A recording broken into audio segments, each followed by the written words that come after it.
number one for me is Happiness, 1997, directed by Todd Solondz. Happiness is a dark comedy film from 1998 directed by Todd Solondz, whose other most notable credit is Welcome to the Dollhouse. It stars Jon Lovitz, Philip Seymour Hoffman, Ben Gazzara, Lara Flynn Boyle, Jane Addams, and a truly disturbing scene-stealing performance by Dylan Baker. The film opens with a 6-minute scene of a woman breaking up with her boyfriend, and it subtly sets the tone of things to come. The scene has many moods: hilarious, sad, awkward, uncomfortable, and relatable. These moods will continue throughout the film, and in fact, by the beginning of the second scene, it becomes apparent that this film is not going to shy away from anything that makes the viewer feel discomfort. It features multiple storylines interweaved between related characters like many ensemble films. It's a brutally honest film about aging, disappointment, vanity, sex, perversity, marriage, divorce, sibling rivalry, desperation, and many other sub-themes. It shows the real world, people who are passive-aggressive, people who procrastinate, sociopaths, people who appear normal on the surface. The whole what happens behind closed doors motif is a big part of this film.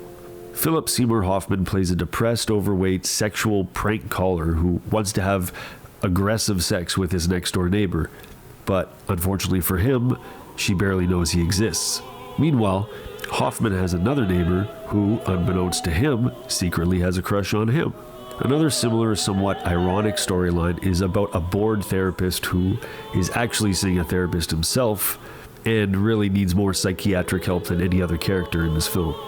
The writing reminds me of a mix of Mike Judge and Charlie Kaufman. Judge for the almost over-the-top politically incorrect humor, and Kaufman for the realistic inner monologues and dialogues, as well as the seemingly quote-unquote normal/relatable characters. Solondz seems to be holding a mirror up to society, perhaps a broken mirror, calling us out on our own unrealized hypocrisies. The setting is like any small suburban town in America or Canada, with white picket fences, mini malls, which makes it all the more disturbing and familiar. It features confused youth, housewives in denial, and fathers out of touch. All staples of the middle-class suburban wet dream that sold to families generation after generation. The music is another highlight, although it's minimal. Robbie Condor supplies a light, elegant orchestral score that juxtapositions the typical tone of the scene that one would expect. It's almost like a mocking sitcom comedy jingle in certain points that transition scenes, as well as hotel bar jazz music. The conversations between the characters are, to put it plainly, ridiculous. That said, they're also blunt, honest, and empathizable. There's many long takes without any cuts, which adds to the documentary feel of the film. And in the last scene, just when we think things can't get any more pervertedly twisted, it pushes the barrier even more. I think Happiness is underrated because it's risky.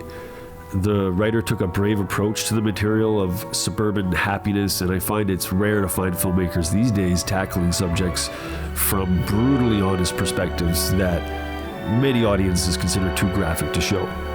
That said, this film isn't for everyone.